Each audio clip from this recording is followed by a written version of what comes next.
titik tolak yang sangat penting dalam perkembangan JSJK dalam usaha kita untuk membantras jenayah komersial di peringkat akar umbi.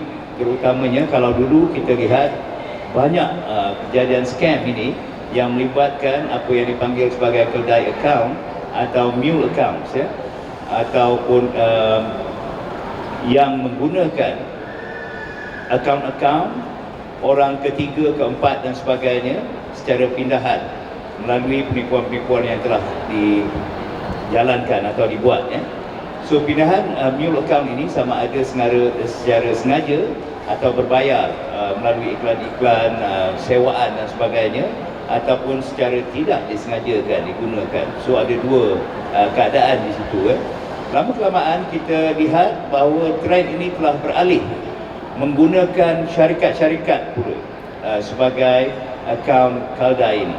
Jadi begitu keadaannya dalam syarahan saya tadi ataupun speech saya tadi, saya telah mengatakan bahawa sepanjang tahun 21 sehingga 2023 sebanyak 3.8 bilion ringgit telah keluar daripada negara ke 43 negara lain melalui syarikat-syarikat mule atau syarikat-syarikat Kalda ini, ya, ke pelbagai negara lah, negara jiran dan di seluruh dunia, yang melibatkan sebanyak 3.8 bilion. Ini adalah satu amount yang sangat signifikan, dan itulah juga amount kerugian yang melibatkan warga negara ataupun rakyat Malaysia, ya.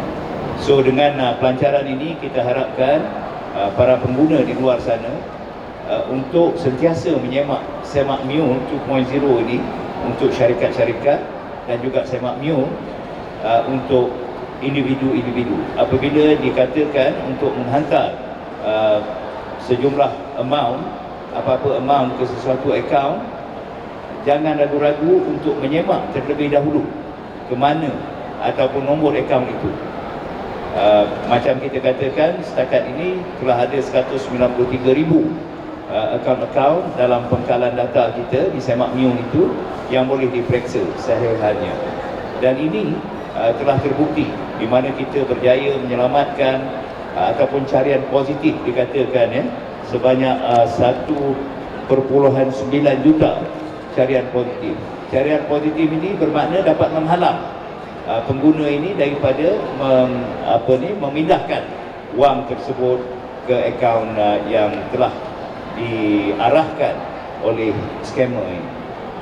So itulah keberkesanannya. Kita harapkan supaya ianya lebih meluas penggunaannya, kerana agak malang juga saya dengar dalam secara rawak kajian yang saya buat secara lisan dan sebagainya, ramai yang tidak tahu.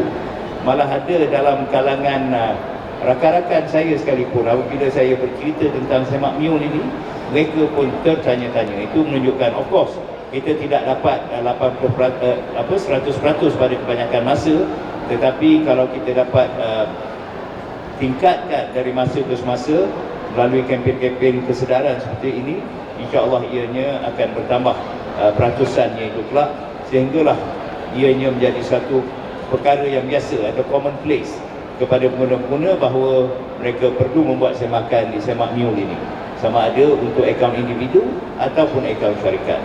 So itulah tujuan kita mengadakan kempen, dan Mid Valley ini kita rasakan tempat tumpuan orang ramai yang boleh memberi sedikit perhatian kepada pengguna-pengguna di luar sana untuk lebih berhati-hati. Sekurang-kurangnya ada yang lalu lalang dan melihat, mereka curious ataupun ingin tahu apakah itu semak mule dan apakah itu semak mule 2.0 ini.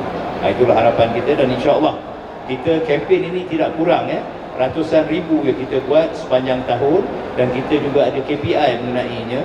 Tetapi dalam pada Saban kita berkempen itu, giatnya kita berkempen, ada juga yang terlepas ni atas beberapa faktor lah. Faktor-faktor antaranya adalah ignorance ataupun tidak tahu, tidak sampai kepada mereka. Sebab itulah kita hendaklah sentiasa sampai menyampai. Dikatakan juga banyak warga tua yang menjadi warga emas, yang menjadi mangsa. Ini mungkin sebahagian daripada sebabnya mereka keseorangan, tinggal di kampung ataupun di bandar, dan peranan kita sebagai anak-anak atau cucu untuk memberitahu mereka tentang scam ini. Sekurang-kurangnya apabila mereka menerima phone calls, mereka akan terdetik dalam pemikiran mereka bahawa mereka pernah berhadapan atau diberitahu berkenaan keadaan ini, dan itu sendiri pun menjadi satu elemen pencegahan kepada mereka. So itulah yang kita harapkan, supaya kita sentiasa sebar menyebar maklumat ini, ya. Kerana terlampau banyak sangat menjadi mangsa. Hanya panggilan yang mungkin 10 minit tetapi boleh kerugian sampai berjuta ringgit.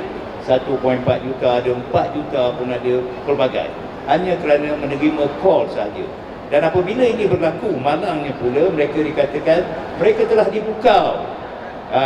Inilah, pukau melalui telefon ni mungkin hanya berlaku dalam negara kita saja.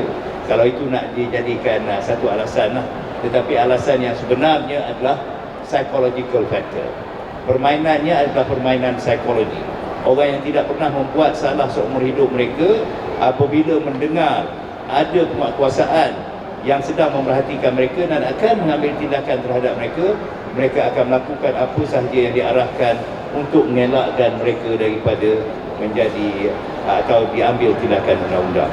So itulah permainan psikologi, bukan berbentuk pukau atau sebagainya. Tolonglah jangan percaya pada pukau ini, ya.